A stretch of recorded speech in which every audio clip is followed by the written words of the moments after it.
So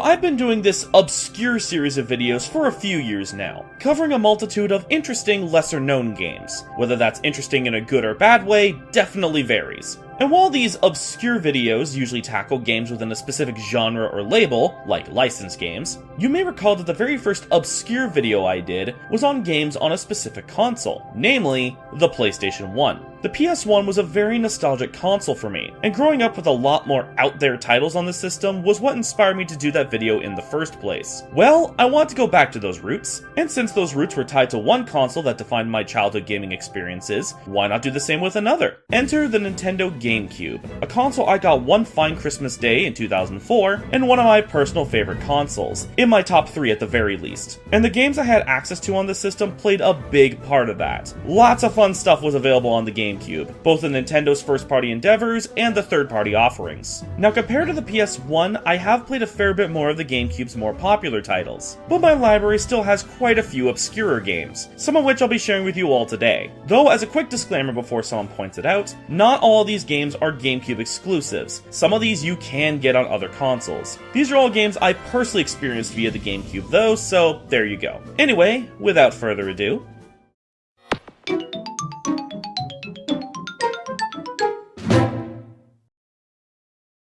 so to start things off, we're going to take a look at some of the GameCube's obscure first-party titles. Something I really liked about the GameCube era is that Nintendo got really experimental with their IPs. They'd already nailed the jump to 3D with the N64, so they used the GameCube era to mess around with their franchises in different ways, to varying degrees of success.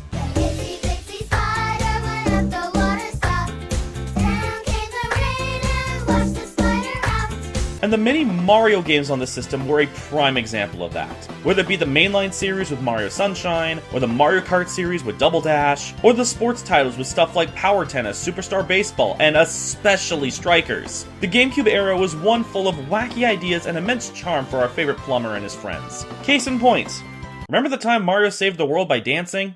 If not, then allow me to introduce you to Dance Dance Revolution Mario Mix. See, back in the 2000s, when Dance Dance Revolution was first taking the arcade world by storm, several DDR games were developed for consoles, some of which being themed off other franchises. And sure enough, in 2005, one with Mario was released for that year's holiday season, and was quickly discontinued only a couple months later. From what I could find, it was supposedly due to production issues with the dance mat that came with the game, but yeah, it got discontinued so quickly that DDR Mario Mix became a pretty rare GameCube title in no time flat. Though it's not too hard to find at a reasonable price online nowadays. Well, the game on its own at least. The dance mat still goes for pretty high prices. My sisters and I were lucky enough to have gotten this for Christmas during that initial holiday season, dance mat at all, and I've got a lot of fond memories playing this with them over the years. Though both of them were significantly better at it than I was, especially on the dance mat. Which on that note, I unfortunately don't have the mat anymore, one of my sisters ended up keeping it, so I used a standard controller for my footage recording playthrough. I know, not as authentic of a DDR experience, but I preferred using the controller on this game as a kid anyway. Besides, there's still plenty to note with this game beyond that,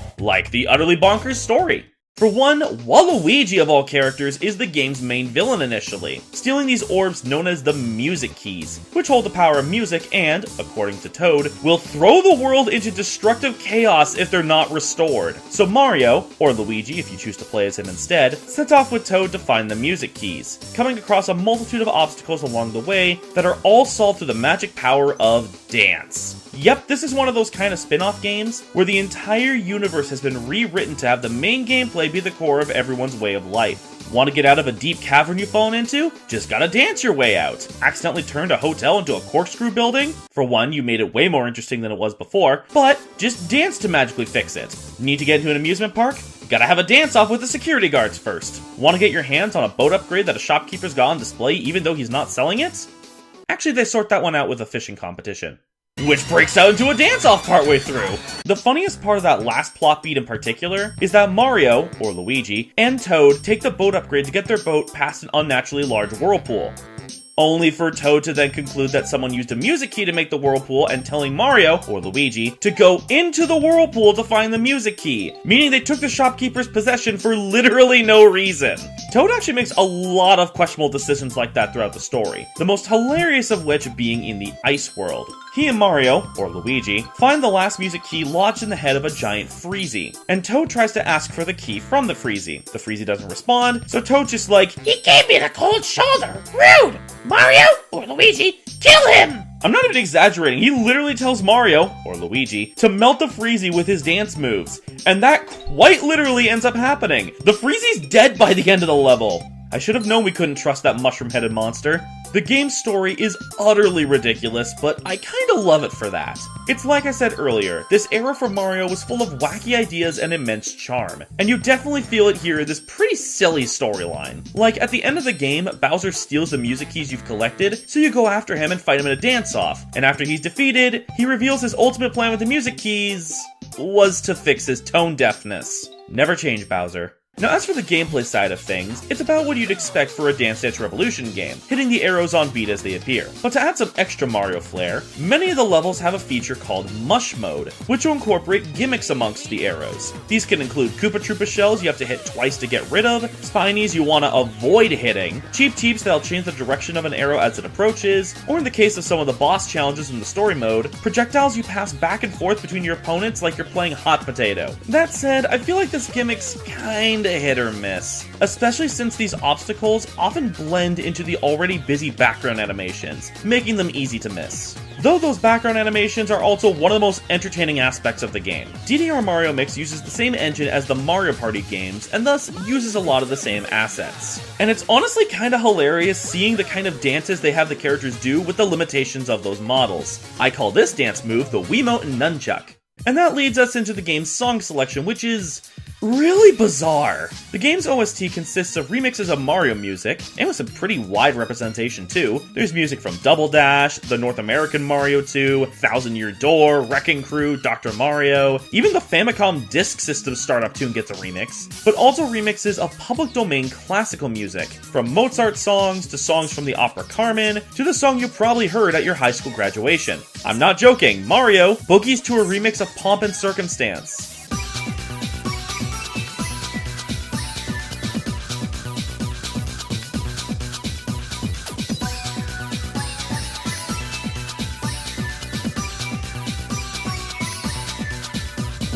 Though honestly, as out there and ridiculous as the song choices get, the soundtrack overall kinda slaps. Like, just to give an example, that fishing competition I mentioned earlier, this is the song that plays during it.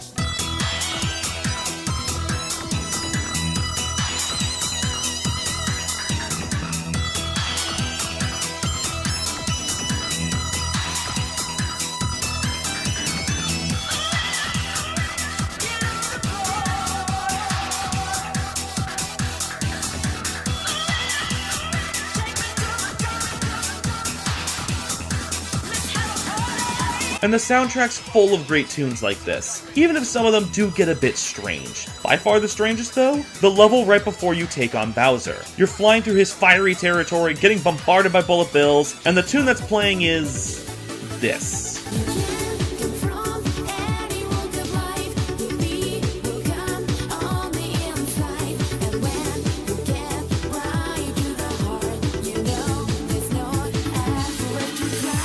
It's a good tune, don't get me wrong, it just wouldn't be my first pick for the scenario is all. There's also some minigames you unlock throughout the story mode, but many of them kinda just feel like rejected Mario Party minigames. The best one though is this one, specifically if you end up failing.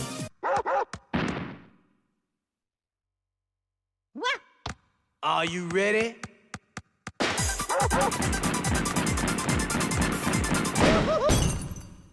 But yeah, to be honest, Dance Dance Revolution Mario Mix as a game is pretty average. You're bound to get better DDR experiences elsewhere, and far harder experiences too. This one's on the easier side for a DDR game. But it's got a lot of goofy charm, and there's definitely some fun to be had. And because of the easier difficulty, it's not a bad way to introduce a younger player to DDR. I still enjoy this game a fair bit, and I have listened to the OST outside of the game on many occasions. Though this does transition us nicely into the next game I want to talk about. One of the boss challenges in Mario Mix's story mode is against Wario, and his boss theme is a remix of a tune from Wario World. And Wario World's a fairly obscure GameCube game itself, so... Welcome to Wario World. Thank you, Wario. So we've got a bit of an interesting title here. For one, this is the Wario series' first and so far only full jump into the third dimension, but on top of that, it was developed by Treasure, a cult classic dev studio known for their immense creativity. This studio loves thinking outside the box with their games and ideas, and have gone on record saying that their main philosophy as developers is to make the games they want to make, rather than worrying about what'll be most commercially successful. I have a lot of respect for that. But yeah, given all that, Treasure does sound like a fitting studio to develop something like a Wario game, and I guess Nintendo thought the same thing, resulting in Wario World becoming a thing and releasing in 2003. Now, while I didn't get it at launch, I didn't even have my GameCube yet at that point, I did end up getting this while GameCube games were still being actively sold. And while I played it a fair bit, I haven't touched it in years, so this should make for an interesting revisit. The game's story is pretty straightforward. There's this evil sentient black jewel that did evil things until it was caught and sealed away, only for Wario to eventually find it and add it to his collection of treasures, not knowing what it actually was. Now free, the black jewel decides to transform Wario's various treasures into monsters and his castle into a whole different world. Understandably, Wario ain't too happy about all that, so now it's up to him to traverse this new world, beat up monsters, gather up his treasures, and give the black jewel a piece of his mind. And the journey to do so is quite the fun one. Wario World is a 3D platformer, with a hint of both puzzle solving and light beat-em-up combat. The goal of each level is to get to the end and fight the boss awaiting you there, but to open that end gate, you first need to get enough red crystals from these puzzle rooms, which can range from platform challenges, logic puzzles, or experimenting with the game's physics in some cases. These are pretty fun little challenges, if a bit trial and error for some of them, especially for these special rooms. Be ready to hear this a fair bit in your playthrough. Along the way, though, you'll be running, jumping, dashing, and climbing about various environments. In these environments, you'll find pieces of golden Wario statues, collecting all of which in the level will give you a health upgrade, color-coded switches to unveil treasures on platforms of the same color, collecting all of the level's treasures will unlock minigames from the first ever WarioWare game, trap spritlings for you to rescue, they'll give you hints when you save them, and the number of them you've saved by the end will determine which ending you end up getting, and many, many monsters to beat up. The combat in Wario World is quite simple, with Wario having a basic 3-hit punch, as well as his dash, a roll jump out of the dash, and a ground pound, which will take out the little enemies pretty swiftly. But where the fun of the combat comes from is when fighting the big enemies, because hitting them enough times will instead leave them dazed, allowing you to pick them up. From there, you've got a few different ways to deal with them. You can yeet them, pile drive them, or my personal favorite, spin them around.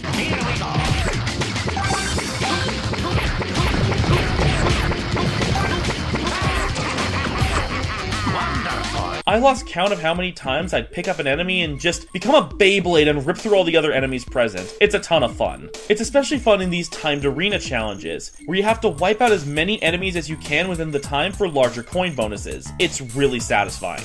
But the cool thing is that these ways of dealing with larger enemies aren't exclusively just for combat. They're used for getting through the levels too. See something in the distance you can't hit yourself? Throw an enemy at it. Come across a contraption that needs to be turned to activate? Grab an enemy and spin him to do so. Need to open a steel trapdoor to access a puzzle room? Pile drive your way in. Heck, there's several enemies throughout the game that you can use as makeshift platforms if you get rid of them the right way. And that's all before mentioning the game's various bosses. Each level ends with one, on top of each world ending with a big boss. And while you start off with pretty basic beginnings, these bosses get weird and creative and weird. And even these often become puzzles of their own, as not every boss is beaten solely through brute force, especially apparent with the world end bosses. There's a lot of really neat ideas present in the bosses, and the execution on a majority of them is solid. Though oddly enough, despite all this, the final battle against the Black Jewel is really boring. You just free the spritlings from crystals to weaken the Black Jewel while it shoots out lines of fire onto the arena, and then releasing easy to avoid projectile attacks if it traps you in 2 lines of fire. Free all the spritlings, Black Jewel gets stunned, pick it up and do a thing, it loses a piece of health. Do this 8 times with no change to the formula.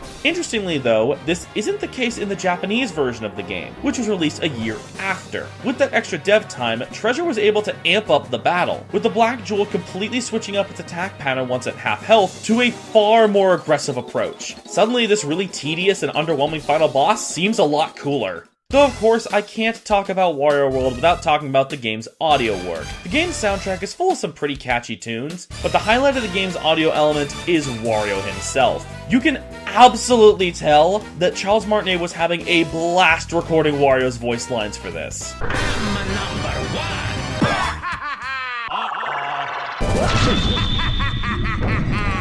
And I can't neglect to mention the infamous pause menu theme where Wario provides the vocals.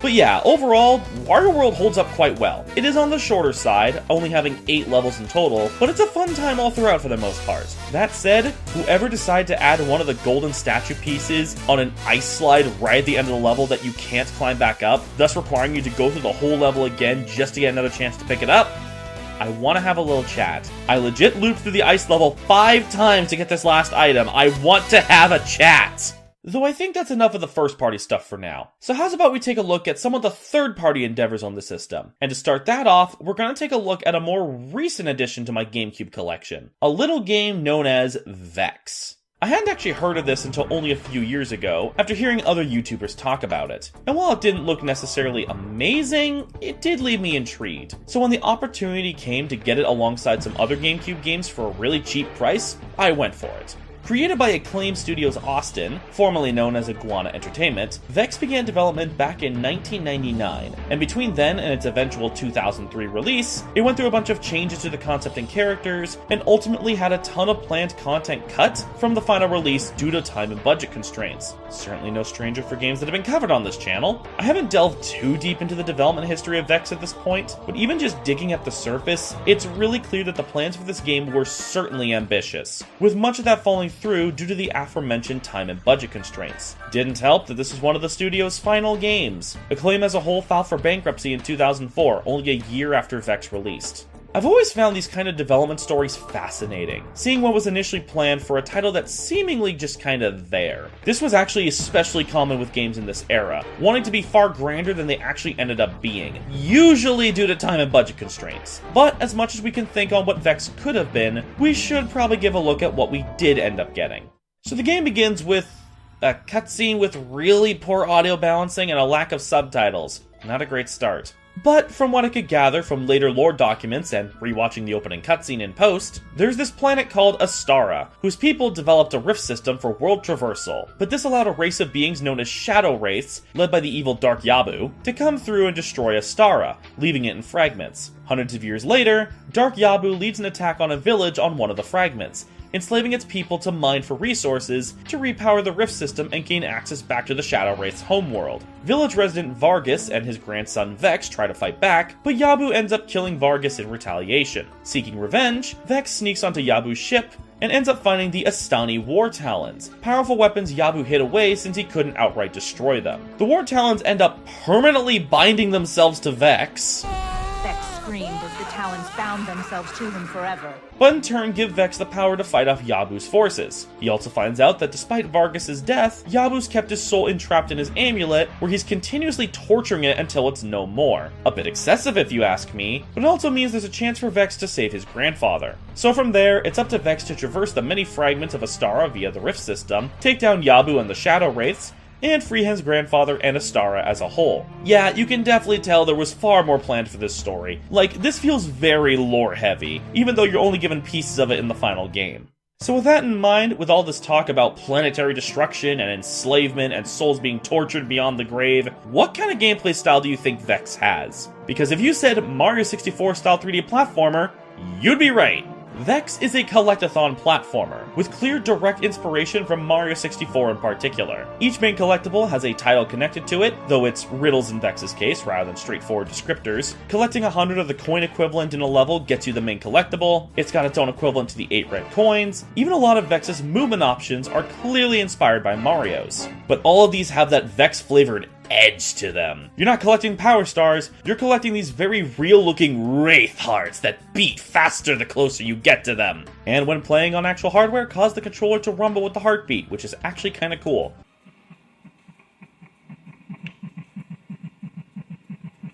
The coin equivalent are shards of a split wraith heart. And the 8 red coin equivalent are 6 jars containing the souls of fallen Astani warriors, who will reward you with the heart of a shadow wraith they killed in life when reunited.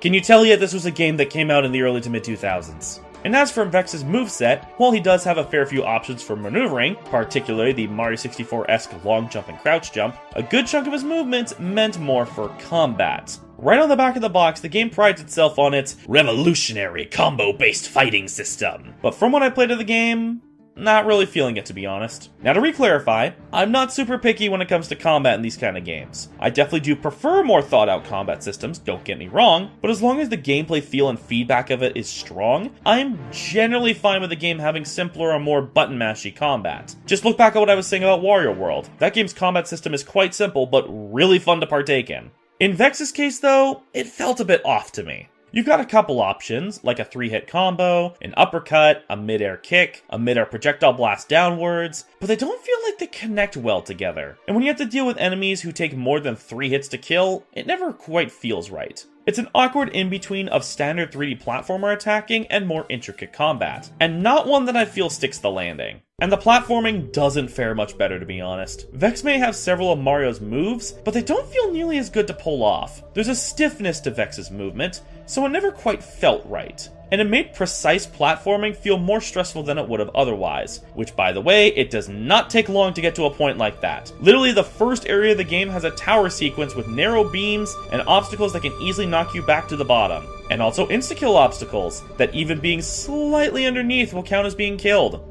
Much appreciated. And that's before mentioning the swimming controls, which actually don't have a lot to mention about. They're about as clunky as you'd expect swimming controls from early 3D platformers to be. The environments didn't do a ton to help make the game stand out either. Now granted, I'll fully admit that I didn't get very far in this game because I lost interest, so I can only really speak for the first handful of areas here. But outside of the horizon having an asteroid belt consisting of pieces of the broken Astara, which I do think adds to the ominous atmosphere the game's going for, the environments themselves really weren't anything to write home about. And if you wanted proof of the troubled development, the areas contain different gameplay gimmicks that, on paper, seem interesting and probably would have been if the devs had more time and budget. For example, there are these suits you unlock that'll transform Vex for a few seconds, such as a rock golem form and a winged suit that allows you to glide. But they feel very one note from how they're incorporated. Also, I just realized they're Vex's equivalent to the Mario 64 special caps. Hold on! But more notably, there's this dial present in the levels that you can stand on to manually alter the time of day in the level, with enemies becoming spongier and more aggressive at night. In the first level, setting it to a certain time of day unlocked a secret area, but I never came across anything in the second level that needed me to alter the time, so the dial felt pretty pointless there. And sure enough, it's been confirmed that that feature was originally going to have more to it. It's a shame that these kind of dev stories are so common, especially in this era of gaming. Ultimately, I wasn't a fan of Vex, and while I did 100% the first 2 areas, I stopped playing in the 3rd area since, as I said earlier, I admittedly lost interest. It's not painfully bad or anything, it's just kinda eh. I do really pity the developers though, having to cut huge corners from their vision, and not even getting a chance to bounce back and prove themselves thanks to the bankruptcy. Having said that though, I want to switch to something a bit less dreary and edgy. How does a licensed game sound? As I've noted in videos before, the GameCube era was where licensed games were especially prominent. Just about any licensed product could get a tie-in game during this generation. Need I remind you all of the fantasy adventure Skittles game I covered just a few months ago? Which coincidentally was exclusive to GameCube console-wise? No, I'm not leading into a Darkened Sky re-review. Just pointing out a funny coincidence. But an especially prominent kind of licensed game during this era was tying games to animated movies and shows. Didn't matter the company or IP, it was very likely that some kind of tie-in game was going to come along connected to it. Even a series like VeggieTales got its own tie-in games, as I've gone over in the past. But I'm not here today to talk about sentient talking vegetables. I'll go back to that another day. Instead, I'm here today to talk about sentient talking cars. Okay, yeah, I'm well aware that Pixar's Cars is far from obscure as an IP, and I'm sure many of you are aware that there's tie-in games for the series, so maybe including this game is a bit of a stretch. But to that, I ask, how many of you are aware that the first Cars game was actually a sequel to the movie, and as far as I recall, doesn't actively contradict plot beats from later movies, meaning it theoretically could be canon, and that it has the full voice cast from the movie, something that very rarely happens for movie tie-in games, and that it's an open-world racing game? So yeah, we're talking about the Cars movie tie-in game. Developed by Rainbow Studios and published by licensed game veteran THQ, the Cars game was released in the summer of 2006, a couple days before the movie came out. Which technically means that Cars as an IP started as a video game series. So Lightning McQueen could have been in Smash Brothers! We were robbed! As for my connection to the Cars IP, I've got a soft spot for the original movie. Sure, it's one of those movies where the moment you start thinking hard about how its world works, it quickly falls apart. But it's a heartwarming, if familiar story with an enjoyable cast of characters. Guido's the best character in the movie, by the way. Not one of Pixar's best per se, but I still like it a fair bit. As for the sequels, Cars 2 is bad, and I haven't actually seen Cars 3, but I've heard good things about it. But yeah, because I liked Cars as much as I did as a kid, the game being part of our GameCube collection comes as no surprise, and it's one I remember fondly. Mostly for messing around in it, but we'll get there when we get there. Like I noted earlier, the game takes place after the events of the movie. Lightning's living comfortably in Radiator Springs, though his presence in the town has attracted other racers into the area. But with the next Piston Cup season starting up, Lightning could use the practice, and thus welcomes the competition with open...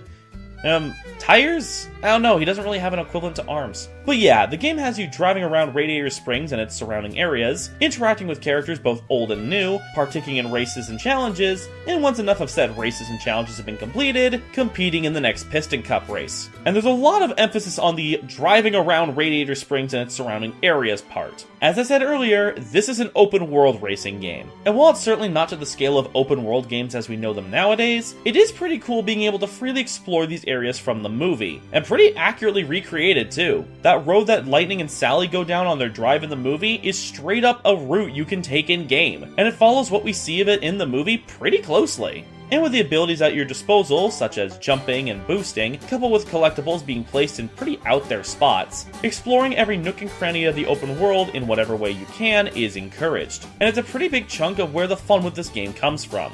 Though an even bigger chunk of where the fun comes from is in interacting with the NPCs driving about. And by interacting, I mean more... Ow! Let it out! What are you... Ow! Oh, you're an awful dog! Yeah, that. This is one of those kind of games where you can just kind of bully all the NPCs without repercussions. And with the game's kind of janky physics engine, it often results in entertaining outcomes. The best example is with Mia and Tia, those twin Lightning McQueen fangirls. I'm not entirely sure what went on with the programming of them, but their AI and physics are especially broken. In particular, they don't appear to have proper collision implemented, so they just clip right through the environment, meaning you can do stuff like this.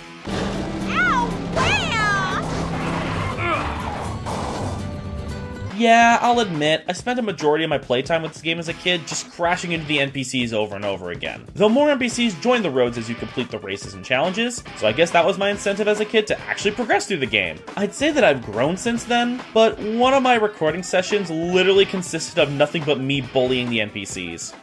Oops. As for the main racing itself, it's about what you expect. Most of the tracks are formed from the roads you drive on in the open world, which does make many of the tracks feel samey, but the environments are fun to drive in regardless, even if the controls and physics aren't amazing. Turning feels pretty stiff, so crashing into walls tended to happen a fair bit. Fortunately, you do have tilting and power sliding to help minimize that. And with the previously mentioned kinda janky physics engine, bizarre outcomes were not out of the ordinary. But with the game being on the overall easier side, dealing with the physics and controls weren't at all frustrating. If anything, the physics just made things funnier. And that's before factoring in other abilities, like the previously mentioned jump and boost, and the most important mechanic, backwards driving. Though on top of the standard races, you've got the Piston Cup races, which are honestly kind of boring. There is a pit stop minigame with Guido though, so that makes it worth it. And you've got various minigames, some of which you play as Lightning for, but many of which you'll play as the other characters. Mater stealthing around to do tractor tipping, Luigi rushing around town to find lost tires to bring back to his store, Sheriff chasing down speeders, just to name a few.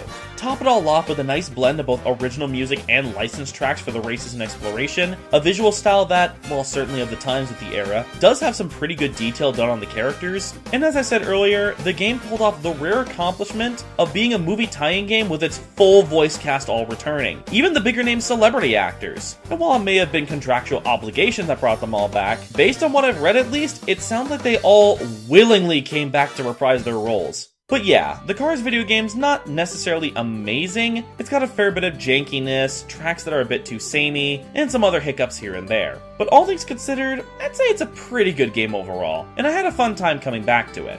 Certainly not a bad first outing for the Cars video games, though I have heard some of the later ones are better. Actually, having said that, Lightning McQueen becomes a monster truck at one point of the game. Gonna be kinda hard to top that.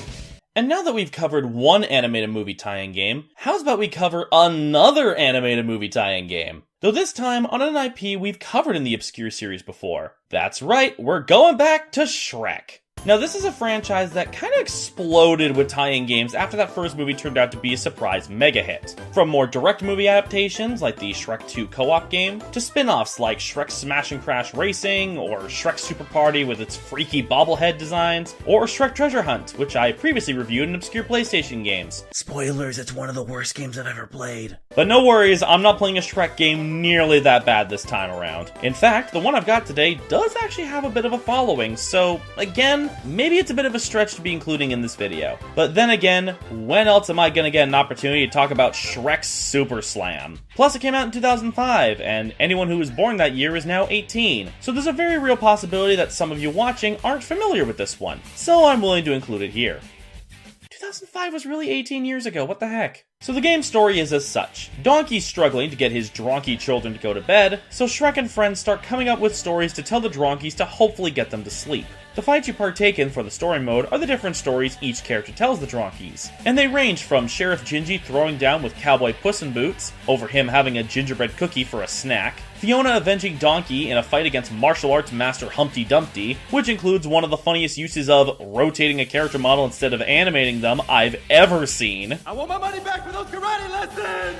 Shrek and Fiona dealing with their new neighbor, a heavy metal drummer Quasimodo, Puss in Boots fighting off an evil mad scientist Pinocchio and his puppet replicas of Shrek and Fiona, just to name a few. These honestly feel like the writing team just played a bunch of Mad Libs rounds to determine the story scenarios, and I'd respect that if that was actually the case. So for those who aren't familiar, Shrek Super Slam is a 4-player 3D fighting game, along the lines of...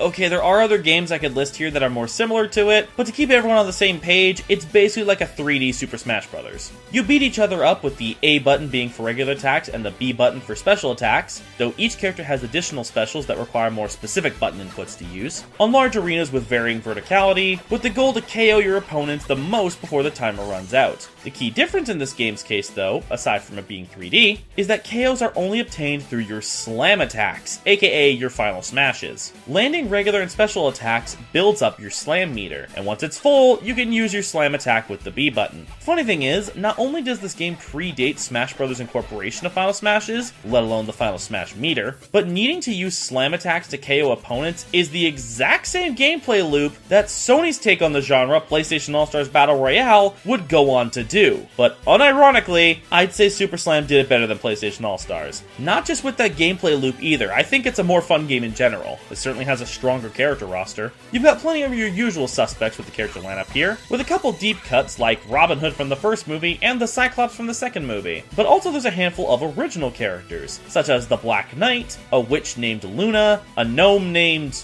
Genome, the aforementioned Quasimodo and Humpty Dumpty, the latter of which looks very creepy, and a unicorn named, no joke, Anthrax. Now beyond the standard offerings for multiplayer and the very short and simple story mode, Super Slam also has its own event match equivalent called Mega Challenge, where you traverse this map completing various themed challenges to unlock new characters and stages. And while it can get pretty repetitive with some of the challenges, and especially the tournaments, there are some neat challenges throughout that test you in various different ways, whether it be platforming, usage of a specific item, usage of specific mechanics, and so on and so forth. It does give those playing solo something to chew on, but let's be real, the meat of the game is ultimately the multiplayer. Like with my Crash Bash review, I ended up recording some multiplayer madness with friends for this review via Parsec, and like when we did the same with Crash Bash, it was a ton of fun. I got an eye. Throw it at him! Hey. But I needed to see. Okay. We see the future. No, we see the future. I'm going into my evil Anthrax arc. Like, what's Evil Anthrax! I have decided to stop using Anthrax for good. Now I will use it for evil. Avoid Donkey! What'd I just say? What'd I just say? It's Oh, the tree saved me. The tree saved my life. I'm invisible! Oh, I thought that was like your super. No! That's not supposed to happen! You can have this one. I swear, if you throw another You can have trophy, this one. Die right now. I like how Puss in Boots is just, yeah, off the hat, yeah, bow, yeah. Okay, all right, okay. back on. Wait a yeah, minute. off the hat, yeah, bow, yeah. Yeah, off the hat, yeah, bow, yeah. Off the hat. Also, you may notice on the theater there's an ad from Madagascar. Ka-chow. Good one. It was close though. It was pretty close. So things considered. Shrek Super Slam's got itself an arcadey fun feel to it. The kind of game you pop in when you've got friends over and have a blast playing it together on the couch. Or over the internet, as my buddies and I did. Though it's not all just mindless mashing. The game does surprisingly have some depth to its gameplay. Like crumpet dashing. Yes, this game has its own equivalent to wave dashing. I remember being utterly baffled when I first heard about this, and in turn discovered that the game's small following includes a competitive scene. Like, this game's got its own tier list, with a banned character! My goodness, fighting game fan bases really are built different. And now that brings us to the final game of this video, and man, I've really been looking forward to talking about this one. We've covered several kinds of obscure GameCube games, lost gems from Nintendo themselves, an ambitious but underbaked action platformer, a couple of animated movie tie-in games, but when it comes to the obscurer titles I personally own on this console, more than any other game in my GameCube collection, my mind always jumps back to Ribbit King. Oh, I've been wanting to showcase this game on the channel for years now. What we have here is a sports game, a very out there sports game, that was released back in 2003. This is actually a sequel to a PS1 game called Kero Kero King, but that game was exclusive to Japan. So Ribbit King served as the rest of the world's introduction to the sport of Frolf. Well, I say that as if it's widely known, but not only is this an obscure game, it's also a really expensive one. Not so much the PS2 version, but the GameCube version? The cheapest North American copy I could find was nearly $130 after shipping, and that was just the game disc on its own. And they only get more expensive from there, like, it's not even funny. Fortunately, my family and I got this game back when it was still on store shelves, so I didn't have to buy any of these absurdly priced copies. With that said, let's talk about Ribbit King. So the game's story begins with this fellow named Scooter being called in by the king of his home planet because his home planet's on the verge of dying. It's over, we're doomed, this planet is doomed. The planet's power source, Super Ribbonite, is quickly running out, and they're in need of more to keep the planet alive. So Scooter's tasked to find a new supply of Super Ribbonite before it's too late, and to do so he needs to learn how to play Frolf. For this mission, you have to learn to play Frolf. Okay, yeah, it seems a bit oddly connected, but once you progress far enough in the story mode, you're given additional story context. Story context I think should have been present in the opening cutscene, but details. Basically, there's a Frolf tournament going on with a supply of Super Ribbonite as the grand prize, enough to keep Scooter's planet alive. Frolf as a sport incorporates the use of hammers, and with Scooter apparently being the planet's best carpenter, Scooter, you're the only carpenter we have on this planet. the king and his advisors felt he'd be best suited for the task. You must admit there's no one who knows how to swing a hammer better than you. Which means you're obviously the best Frolf player on this planet! Interesting leap of logic, but okay. From there, after a little training, Scooter joins the Frolf tournament, competing against a bunch of colorful characters from across the galaxy to try and win the Super Ribbonite. It is kind of funny seeing the comical tone of Scooter interacting with his opponents, knowing that this tournament's going to determine the fate of his home planet, but even the disaster elements played up more in a comical manner. Look at this. Stop it! I don't want to look. So yeah, to save Scooter's world, you're gonna have to play Frolf. But what exactly is Frolf, you ask? Well, it's quite simple. It's golf, but with frogs. Come on, it's right in the name. Okay, I'll properly explain. Ribbit King's main gameplay is similar to golf, but instead of hitting a golf ball with a club, you're launching frogs off catapults. Though that's not the only way that Frolf deviates. Ultimately, the end goal is the same, get your frog into the hole at the end of the course, but doing so in the least number of shots like in golf isn't quite the key to victory. Instead, it's about having more points by the end. Which, yes, getting into the hole sooner than later will give you a larger point bonus, but littered all throughout the courses are means to gain more points. You've got these smiling bubbles with point values to pop, swimming gives you points, eating flies give you points, landing in these trampolines give you points, and every course has various stage gimmicks that'll either give or take points, some depending on how well you move the C-stick or time your A button press. There's a multitude of ways to gain points on every course, and because of that, it's very easy to create a long chain of events in a single turn, oftentimes completely unintentionally. And while it may feel a bit random at times, it is still satisfying when that outcome comes to pass.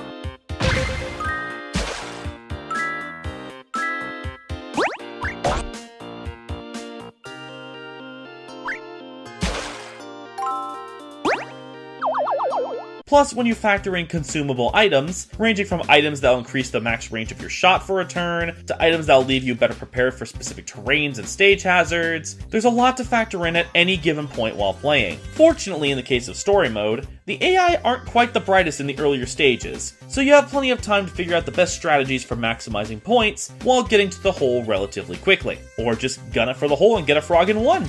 As for the areas of play, there's 5 different planets available, each with distinct biomes. And you'll go through 4 courses per set, each varying from one another in various ways. For example, in the grass planet Ribotopia, one course is primarily a giant lake, allowing for a lot of racking up points from swimming, while another course is more compact in a jungle with whatever the heck these things are. Now granted, with the limited number of courses per planet, the story mode can start to feel a bit repetitive, since you'll be visiting the same courses over again a fair bit. And while the story mode's not super long, that repetition can still be felt. Heck, to help lengthen the game, you actually go up against each opponent character twice, the second time on a different planet with them sporting a slightly different look. That said, the difficulty does spike up quite a bit as you progress, and rather suddenly too. One moment I'm getting pretty easy wins against my opponents, and then suddenly I found myself having to redo a match multiple times before snagging the win. I remember this game getting hard, I just forgot how suddenly it happens. But even with that in mind, Ribbit King's a fun time, especially in multiplayer. Like with Shrek Super Slam, I did a multiplayer session with some friends via Parsec. And even more so than with Super Slam, we had a delightfully fun time with this game. You had a good idea. You guys are giving me like a lot more focus. What? No! It works! The technique works. Gonna need a little luck for this one. Fair enough. Hey, you can do it. You can do it. About half now, okay. Please. You've ruined me. You've ruined my life. Why are you laughing? You have misled me. You have spread misinformation on the internet. I wasn't expecting. Jail. I wasn't expecting it to just drop like a rock. What? Yeah. What? I told you he could wall kick. He's so talented. Okay. A particular highlight came from our set on Ribotopia, where my buddy Suplexi was just trying to hop towards a mammoth, which we kept calling an elephant during our playthrough, but shush. And the chain of events he went through ended with him getting a frog in one unintentionally. Yippee! Oh, trampoline. Oh, I missed him. Hit it again. Yippee! Another one. Man almost got a hole in one. Oh, where am I Is he going? just gonna- Good. Shake it, shake your right stick, shake your right stick, shake your right stick. Shake the No, C I'm doing stick. my best. Ah! Oh, left, right, left, right. I was just rotating. No! Frog in one, baby! I'm the greatest of all time. I don't get to play for the next 15 minutes. And this is the kind of kooky madness that makes Ribbit King such a delight. Like, the single player stuff is fun, don't get me wrong, but the multiplayer experience is where the game shines the most. If you get the opportunity to play Ribbit King with some friends, please do. It's such a ridiculously fun time. Not quite enough to warrant spending several hundreds of dollars on it though.